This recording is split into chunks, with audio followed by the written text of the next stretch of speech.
సీతక్క అని మాట్లాడు. చెప్పు దేవుడి తప్పుడు మాటలు మాట్లాడతారు. బీఆర్ఎస్ అధినేత కేసీఆర్ కు మంత్రి సీతక్క లీగల్ నోటీస్ పంపించారు. అంగన్వాడీ మొబైల్ ఫోన్ల కొనుగోలు విషయంలో నిరాధార ఆరోపణలు చేస్తూ తన ప్రతిష్టకు భంగం కలిగేలా బీఆర్ఎస్ పార్టీ సోషల్ మీడియాలో పోస్టులు పెడుతున్నారని మంత్రి సీతక్క ఆరోపించారు. ఈ మేరకు మంత్రి సీతక్క తరపున advocate Naguluri Krishna Kumar register post ద్వారా కేసీఆర్ కు లీగల్ నోటీస్ పంపించారు.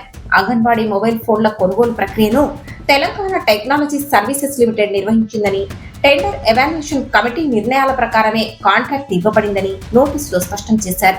ఈ వ్యవహారంలో తనకు ఎలాంటి సంబంధం లేదని మంత్రి సీతక్క తెలిపారు.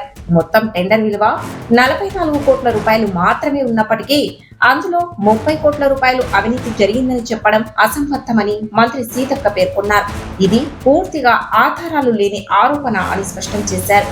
బీఆర్ఎస్ పార్టీ అధికారిక సోషల్ మీడియా ఖాతాల ద్వారా జరుగుతున్న దుష్ప్రచారానికి కేసీఆర్ బాధ్యత వహించాలని మంత్రి సీతక్క డిమాండ్ చేశారు. తన ప్రతిష్టను దెబ్బతీసేలా కుట్రపూరితంగా వ్యవహరిస్తున్నారని ఆమె ఆరోపించారు. 48 గంటల్లో సోషల్ మీడియా పోస్టులను తొలగించి కేసీఆర్ క్షమాపణ చెప్పాలని మంత్రి సీతక్క లీగల్ నోటీసులో డిమాండ్ చేశారు. లేదంటే సివిల్, క్రిమినల్ చర్యలు తీసుకుంటామని మంత్రి సీతక్క హెచ్చరించారు.